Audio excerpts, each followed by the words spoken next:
The morning of January 14th, 1943, Dr. Theodore von Kármán stood in a freezing hangar at Wright Field, Ohio, watching a demonstration that would determine whether 30,000 American airmen lived or died. On the concrete floor before him sat a modified Norden bombsight connected to an IBM punch-card calculator the size of a refrigerator. The Army Air Forces had summoned von Kármán, the Hungarian mathematician who'd revolutionized aerodynamics, to solve what they called the altitude problem. American bomber doctrine demanded aircraft operate at 25,000 feet to survive German flak, but at that altitude, bombing accuracy collapsed to levels that made strategic bombing essentially pointless. The numbers were brutal and irrefutable. Below 15,000 feet, skilled bombardiers could achieve circular error probables around 1,200 feet, barely adequate for hitting industrial complexes. Above 20,000 feet, that error ballooned to 3,200 feet or worse. At 25,000 feet, where the 8th Air Force was now forced to operate, bombs were scattering across areas larger than most German cities. The problem wasn't the bombardiers' skill or the Norden bombsight's optics, it was physics. Every additional 1,000 feet of altitude added exponential complexity to ballistic calculations. Air density decreased non-linearly with altitude, changing how bombs accelerated during their fall.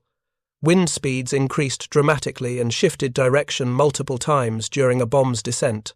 Temperature variations created atmospheric layers that bent trajectories in ways no simple formula could predict.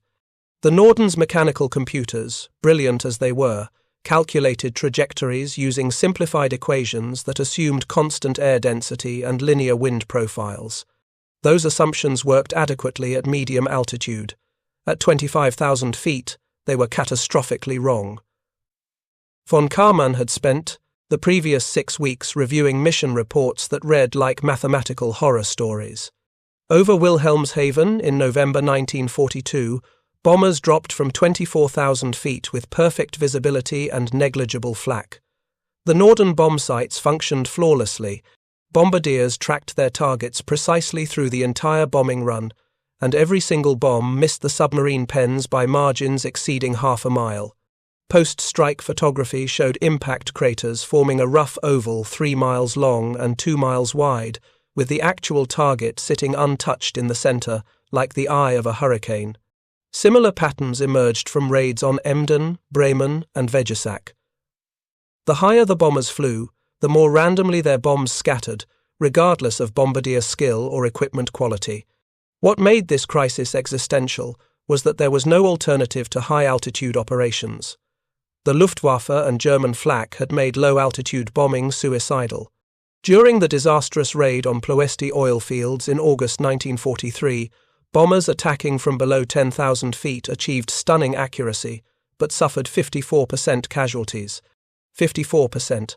Those numbers guaranteed that within months there would be no bomber crews left, so the aircraft had to stay high, which meant the bombs kept missing, which meant the strategic bombing campaign that American war planners had promised would cripple German industry was instead just creating random destruction while losing unsustainable numbers of aircraft to no meaningful purpose.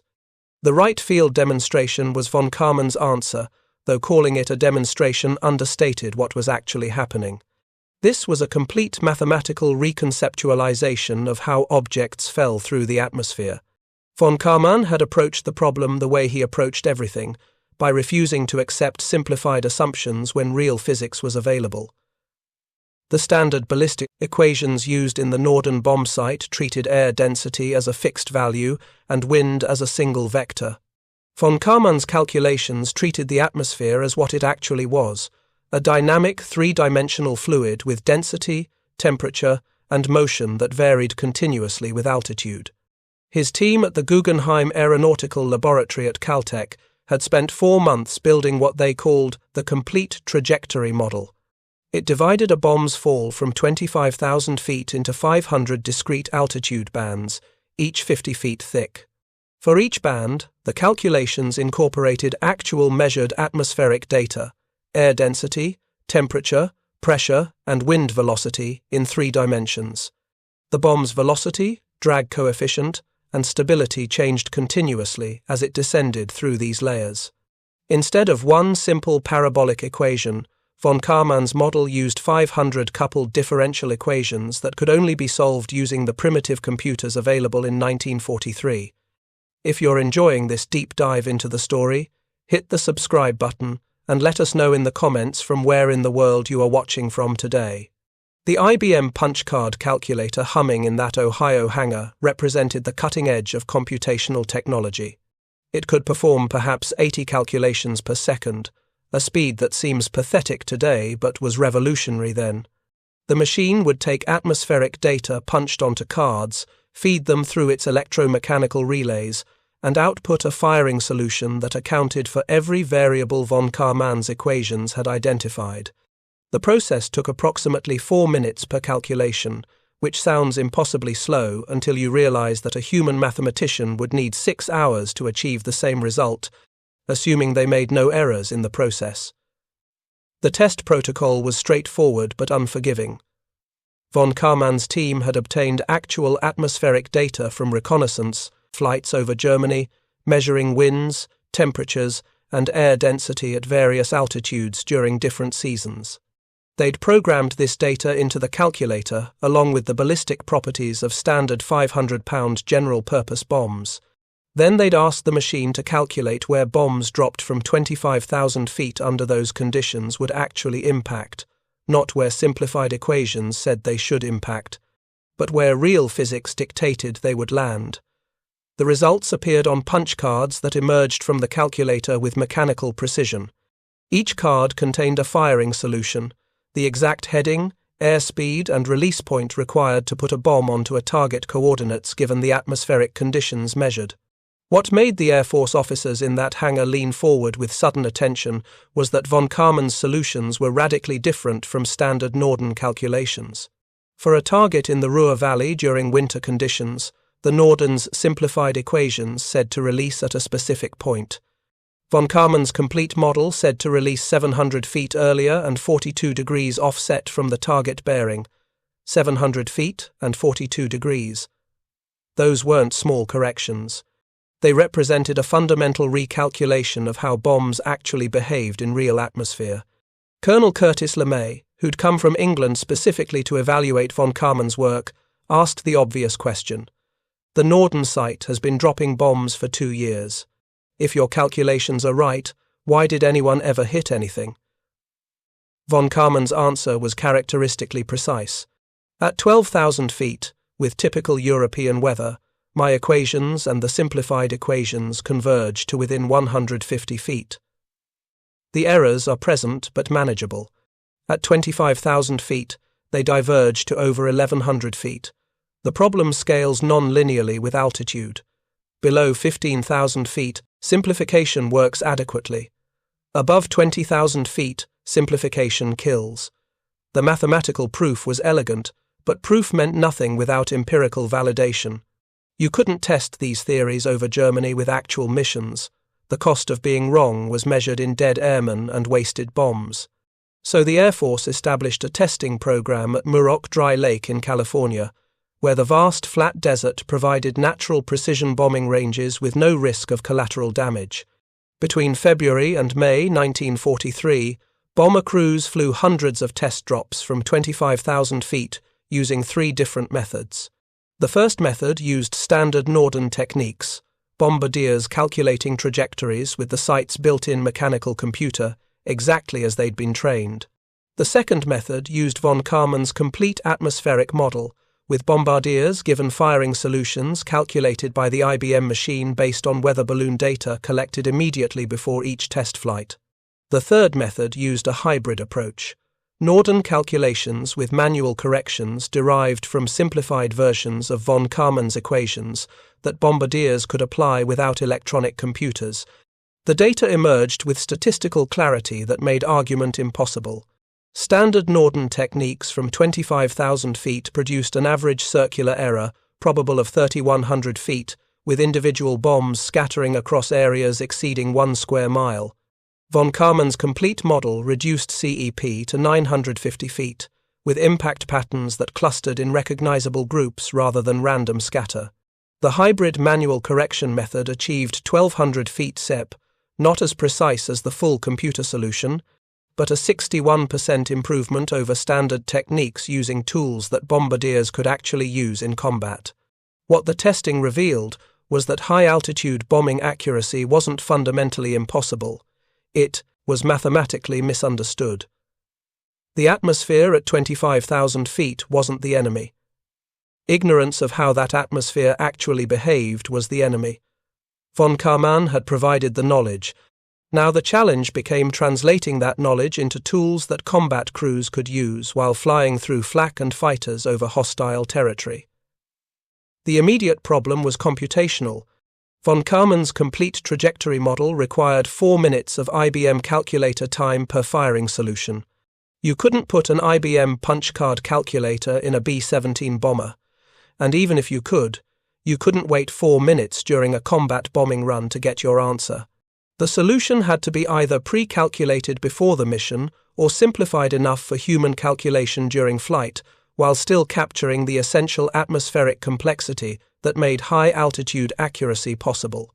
Major Harold Zink, a mathematician serving with the 8th Air Force in England, proposed what became known as the layered atmosphere tables.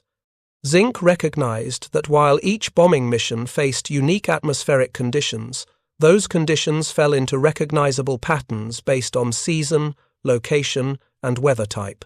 A winter raid on Hamburg in clear conditions would have different atmospheric profiles than a summer raid on Munich in clouds, but both profiles could be characterized, measured, and tabulated in advance. Zink's team began systematically collecting atmospheric data over Europe, using weather reconnaissance flights that went largely unnoticed amid the larger drama of the bombing campaign. Modified B-17 aircraft fitted with meteorological instruments flew daily missions over the North Sea, the English Channel, and occasionally deep into German airspace, measuring temperature, pressure, wind speed, and wind direction at 500-foot intervals from sea level to 30,000 feet. Each flight generated punch cards of raw data that were shipped to Caltech, where von Kármán's team fed them into their calculators. Over 6 months, they accumulated atmospheric profiles for 17 major target areas across Germany under various seasonal and weather conditions. For each profile, von Kármán's equations generated optimized firing solutions, the precise release points, headings, and airspeeds required to achieve maximum accuracy given those atmospheric conditions. These solutions were compiled into bombing tables, thick binders that looked similar to navigation tables but contained something far more powerful, pre-calculated trajectories that accounted for real atmospheric physics rather than simplified assumptions. The tables worked like this. During mission planning, navigators and bombardiers would receive the predicted atmospheric conditions for their target from weather reconnaissance data collected within 12 hours of the raid. They'd locate the corresponding profile in their bombing tables, typically identified by target location, altitude, season, and cloud cover. The table would provide adjusted release points expressed as corrections to standard Norden calculations.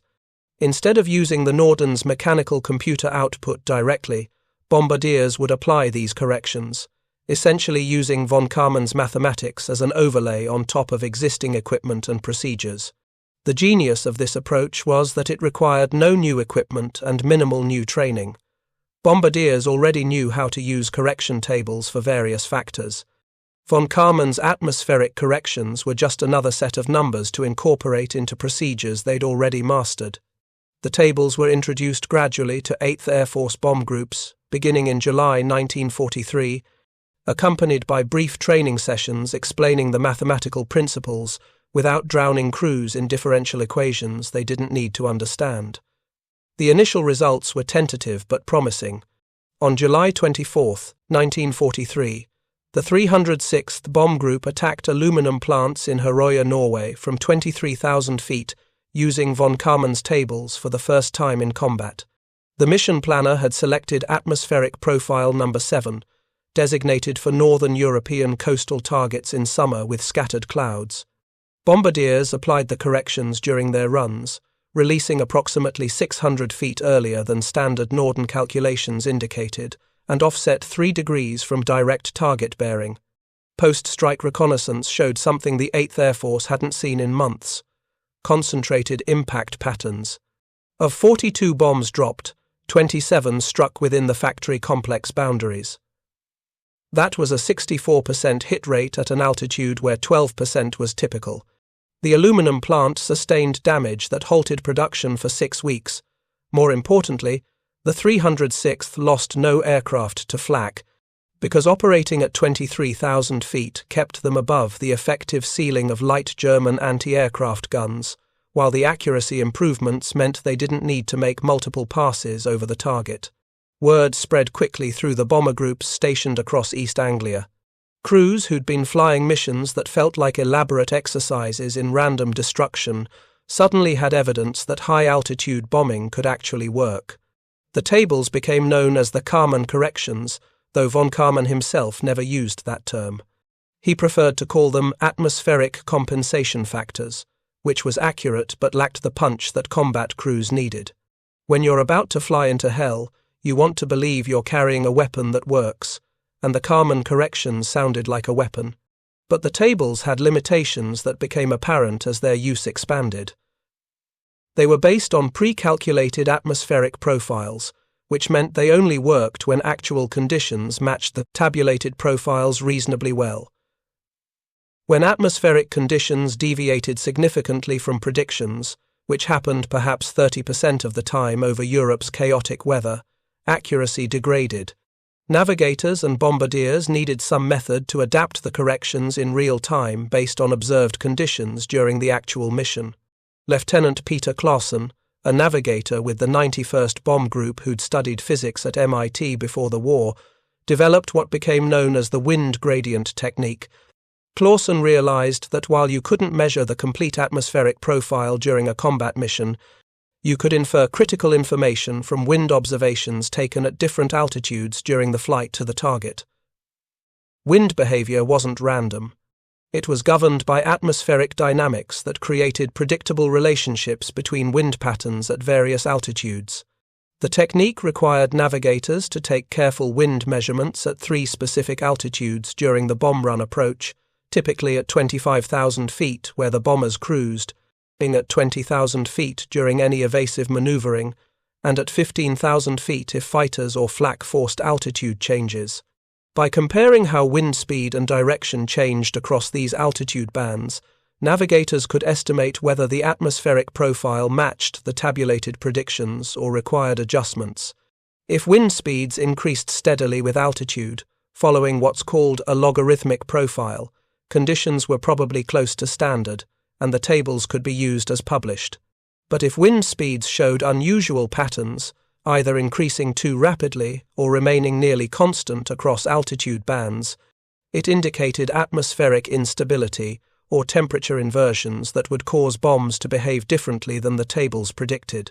Clausen developed a simple correction factor system that navigators could calculate mentally in perhaps 30 seconds, adjusting the tabulated release points based on observed wind gradients. The mathematics behind this were sophisticated, involving concepts from fluid dynamics that most navigators had never formally studied. But Clausen's genius was translating complex theory into practical rules that didn't require understanding the underlying physics. He created a simple chart. If wind speed increases more than 15 miles per hour between 20,000 and 25,000 feet, add 200 feet to the tabulated release point. If wind speed increases less than 8 miles per hour, subtract 150 feet. The chart had perhaps a dozen such rules covering the most common atmospheric variations encountered over Europe. When combined with von Kármán's baseline tables, Clausen's wind gradient corrections produced remarkable consistency. Bomb groups that adopted both methods achieved average circular error, probables around 1,100 feet from altitudes between 23 and 26,000 feet, regardless of whether atmospheric conditions matched predictions perfectly. The system was robust, which in military terms meant it worked even when conditions were imperfect, which was most of the time. By October 1943, the 8th Air Force had distributed von Kármán's atmospheric tables and Clausen's wind gradient corrections to all operational bomb groups. Training programs emphasized that these weren't optional techniques for mathematically inclined crews. They were mandatory doctrine. Mission planning now included atmospheric profile selection as a standard item. Bombardiers and navigators spent hours studying the tables until they could locate correct profiles and apply corrections without fumbling through pages during combat. The impact on the strategic bombing campaign became measurable in ways that went beyond hit percentages. German industrial production data, captured after the war and analyzed exhaustively, showed a clear inflection point, and in late 1943, factories that had shrugged off repeated bombing attacks earlier in the year began experiencing sustained damage that forced production slowdowns and eventually relocations. The aluminum plants at Hiroya never returned to full production after the July raid. Ball-bearing production in Schweinfurt, which had recovered quickly from earlier attacks, dropped by 41% after concentrated raids in October using the new techniques. More subtly, the psychological impact on German workers became significant. Early in the bombing campaign, German civilians and factory workers had developed a certain grim confidence in their ability to survive Allied raids. The bombs fell randomly, and while individual buildings might be destroyed, the overall industrial complex usually remained functional. But accurate high-altitude bombing changed that calculation. When bombs started consistently hitting inside factory boundaries, clustering around critical facilities like power plants and machine shops, workers lost faith in survival through luck. Absenteeism increased. Production efficiency dropped even in facilities that weren't physically damaged, because workers couldn't focus, knowing that the next raid might actually hit the building they were working in. If you find this story engaging, please take a moment to subscribe and enable notifications. It helps us continue producing in-depth content like this. The German response to improved American accuracy revealed how seriously they took the threat. By December 1943, German intelligence had concluded that American bombing techniques had fundamentally changed. Luftwaffe interrogators specifically questioned captured American airmen about new bombsights or targeting equipment, assuming that hardware improvements explained the accuracy gains. They never discovered the actual reason that mathematics and atmospheric science had transformed existing equipment into something far more capable. German efforts to counter the improved accuracy focused on what they could observe and understand. Smoke generation capacity at strategic targets was tripled. If American bombers were achieving accuracy through better calculations, obscuring the targets would negate that advantage. Flak batteries were reorganized to create predicted barrage zones at altitudes between 22 and 27,000 feet, attempting to force American bombers either higher where accuracy degraded or lower where they'd be more vulnerable. Additional fighter squadrons were allocated to bomber intercept duties specifically during the bombing run phase, trying to disrupt the precise flying required for accurate bomb release. These countermeasures had some effect but couldn't reverse the fundamental shift. Smoke obscured targets but also made them easier to locate from altitude. The smoke itself became a reference point for offset bombing techniques. Increased flak forced some evasive action, but the wind gradient correction methods allowed navigators to maintain accuracy even through moderate maneuvering. Fighter attacks during bombing runs were the most disruptive, but American escort fighter range was increasing, and by early 1944, P-51 Mustangs could accompany bombers all the way to targets deep in Germany. The mathematical foundations of high-altitude bombing continued evolving through 1944. Von Kármán's team at Caltech expanded their atmospheric database to include targets across occupied Europe, France, Italy, Austria, Czechoslovakia, and Poland. They refined their trajectory models to account for additional variables, including the aerodynamic interactions between bombs dropped in close succession and the impact of aircraft slipstream on bomb trajectories immediately after release. One discovery that emerged from detailed analysis was that the optimal bombing altitude for accuracy wasn't the highest altitude survivable. It was approximately 24,000 feet. At that altitude, atmospheric density was low enough that flak effectiveness dropped significantly, but not so low that atmospheric variability made calculations unreliable. Wind patterns at 24,000 feet were strong but relatively stable and predictable.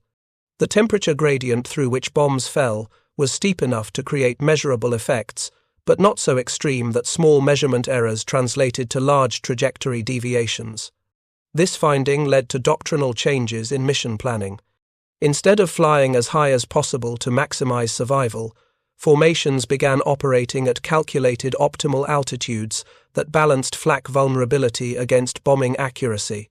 For heavily defended targets like the Ruhr Valley, that might mean 26,000 feet where flak was lighter, even though accuracy suffered slightly. For moderately defended targets, 24,000 feet became standard, optimizing for accuracy while accepting manageable flak risk. The Battle of the Bulge in December 1944 provided an unexpected test of high-altitude bombing accuracy against tactical targets. When German forces broke through American lines in the Ardennes, weather conditions were atrocious. Heavy clouds from ground level to 15,000 feet that made low-altitude tactical bombing impossible. The 8th Air Force was tasked with striking German armored columns and supply concentrations using high-altitude radar bombing through complete cloud cover. The missions used H-2X radar, combined with von Kármán's atmospheric calculations, in ways never originally intended. Bombardiers couldn't see the ground, but radar returns showed road networks, river crossings, and town clusters. Using these features as offset reference points and applying atmospheric corrections based on weather reconnaissance data, bombardiers released from 25,000 feet through solid overcast. The accuracy was extraordinary, given the conditions. Post-battle assessment credited high-altitude bombing with destroying or disabling approximately 240 German tanks and vehicles that were caught in column on roads that bombardiers never actually saw with their eyes. General Dwight Eisenhower specifically mentioned the effectiveness of blind high-altitude bombing in his after-action reports on the Bulge, noting that it had prevented German forces from establishing supply lines that might have turned the battle's outcome. What he didn't mention, because he probably didn't know, was that the effectiveness depended entirely on mathematical models developed by a Hungarian refugee mathematician working in a California laboratory, calculating how bombs fell through atmosphere that nobody had properly measured before 1943. By spring 1945, as Allied forces pushed into Germany from both east and west, the strategic bombing campaign shifted focus from industrial targets to transportation networks and remaining oil production facilities. The accuracy requirements for these targets were actually more demanding than for large factory complexes. Railroad marshalling yards covered perhaps 20 acres. Oil refineries had critical facilities like cracking towers and storage tanks that represented small aim points within larger complexes. Missing by 1,100 feet meant your bombs destroyed empty rail cars or administrative buildings, while critical facilities remained functional. Von Kármán's team responded with what they called the precision tables, an enhanced version of the atmospheric corrections that incorporated additional factors specific to small target bombing. These tables accounted for the differential drift of different bomb types. 500-pound general-purpose bombs fell differently than 1,000-pound armor-piercing bombs or fragmentation clusters. They incorporated more detailed wind gradient profiles with measurements every 1,000 feet, instead of every 5,000 feet. They added corrections for the slight but measurable effect of bomb fin design on trajectory stability at high altitude. The precision tables were distributed to lead bombardiers in each group, the most experienced men who flew in the front aircraft that everyone else followed. These bombardiers received additional training in their use and were expected to achieve circular error probables under 800 feet from 25,000 feet under good conditions. That level of accuracy meant that a skilled lead bombardier could reliably put his bombs inside a railroad yard or onto a specific refinery building, transforming area bombing into genuine precision strikes. The final months of the war saw American bombing accuracy reach levels that would have seemed impossible in early 1943. During raids on Dresden in February 1945, controversial for their severity, American bombers attacking from 24,000 feet achieved hit rates exceeding 70% on assigned aim points within the city's marshalling yards. The March raids on Japanese targets as B-29s began high-altitude attacks from the Marianas showed that von Kármán's methods worked in Pacific atmospheric conditions as effectively as over Europe. Japanese atmospheric profiles were different: stronger jet stream winds, more dramatic temperature gradients, different humidity and air density patterns. But the mathematical principles remained constant. Measure the atmosphere accurately. Calculate trajectories using real physics instead of simplified assumptions. Provide crews with tools to apply those calculations in combat conditions. The results were predictable. Bombs landed where they were aimed with precision that high-altitude operations were never supposed to achieve. When Germany surrendered in May 1945, American strategic bombing survey teams spread across the ruined industrial landscape, documenting what the bombing campaign had actually accomplished. The data they collected showed patterns that vindicated von Kármán's work completely. Factories that had been attacked primarily during the first 2 years of the war, before atmospheric corrections were implemented, showed scattered damage across wide areas with many critical facilities surviving intact. The same types of factories attacked during 1944 and 1945 showed concentrated destruction of essential buildings, power plants, machine shops, and material storage areas. The survey's statistical analysis concluded that bombing accuracy improvements during 1943 and 1944 had increased the effective destructive power of the strategic bombing campaign by a factor of 3.7. Not because more bombs were being dropped, though tonnage did increase, but because bombs were landing where they needed to land. 3.7 times more effective meant that a single raid in late 1944 accomplished what would have required 4 raids in early 1943, with corresponding reductions in aircraft losses and crew casualties. Von Kármán himself rarely spoke publicly about his contribution to bombing accuracy. After the war, he continued his work in aerodynamics and became a key figure in early missile development and eventually space exploration. When asked about the atmospheric trajectory models, he described them as straightforward applications of known physics, nothing revolutionary. But the airmen who'd flown those missions knew better. They knew that the difference between dying while dropping bombs into random countryside and surviving while actually destroying targets had come down to mathematics that one man and his team had made practical. The legacy of von Kármán's work extended far beyond World War II. The atmospheric modeling techniques he developed became foundational for all subsequent ballistic calculations. When the Air Force developed intercontinental ballistic missiles in the 1950s, they used enhanced versions of von Kármán's layered atmosphere equations to calculate re-entry trajectories. NASA's early space missions relied on trajectory models that were direct descendants of the bombing accuracy work done at Caltech during the war. Modern precision-guided munitions, GPS-guided bombs and missiles that achieve circular error probables, measured in single-digit feet, still incorporate atmospheric correction algorithms based on principles von Kármán established. The computers are infinitely more powerful. The sensors can measure atmospheric conditions with incredible precision, but the fundamental insight remains unchanged. To hit targets accurately from high altitude, you must understand and account for how the atmosphere actually behaves, not how simplified equations assume it behaves. The B-2 stealth bomber, dropping satellite-guided weapons from 50,000 feet against targets anywhere on Earth, uses atmospheric modeling software that would have amazed von Kármán in its sophistication, but would have been conceptually familiar to him. The aircraft's mission computers continuously update trajectory calculations based on real-time atmospheric data, applying corrections that are mathematical extensions of the tables that bombardiers consulted in freezing B-17 cockpits over Germany 8 decades ago. Perhaps the most lasting impact was cultural rather than technical. Von Kármán demonstrated that complex problems with life and death consequences could be solved through rigorous application of scientific principles, even when the solutions seemed impossibly difficult. The altitude problem in 1943 appeared unsolvable. You couldn't fly lower without dying. You couldn't bomb accurately from higher altitude. The technology couldn't be radically improved in wartime. Every obvious solution was blocked by hard constraints. Von Kármán's response was to reject the constraints as defined and ask a different question. The technology can't change, and the altitude can't change, so what can change? Understanding.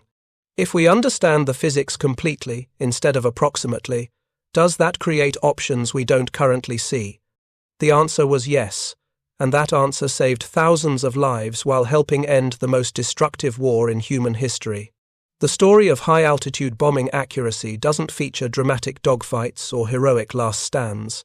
It's a story of differential equations, punch-card calculators, and atmospheric data tables.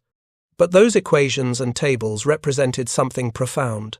They represented human intelligence applied systematically to problems that mattered desperately. They represented the triumph of careful measurement and rigorous thinking over assumptions and conventional wisdom. On that freezing January morning in 1943, when von Kármán stood in a hangar at Wright Field watching an IBM calculator spit out punch cards, nobody present understood they were witnessing the birth of modern precision warfare. They were focused on the immediate problem, how to make strategic bombing work before losses became unsustainable.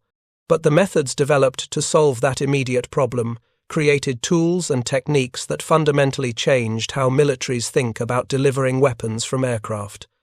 Every precision strike conducted anywhere in the world today, every GPS-guided bomb that threads through a window, every missile that hits its target despite flying through complex atmospheric conditions, owes something to the work done by mathematicians and airmen who refused to accept that accuracy from high altitude was impossible. They didn't have the luxury of impossibility. They had a war to win and men dying while trying to win it. So they did the mathematics, built the tables, trained the crews, and transformed bombing from random destruction into calculated precision. The altitude problem that seemed unsolvable in early 1943 had a solution all along. It just required someone willing to treat the atmosphere as the complex three-dimensional fluid it actually was, rather than the simplified model everyone assumed was good enough. Von Kármán was that someone, and his willingness to insist on complete physics rather than convenient approximations changed warfare forever. Thank you for watching. For more detailed historical breakdowns, check out the other videos on your screen now and don't forget to subscribe.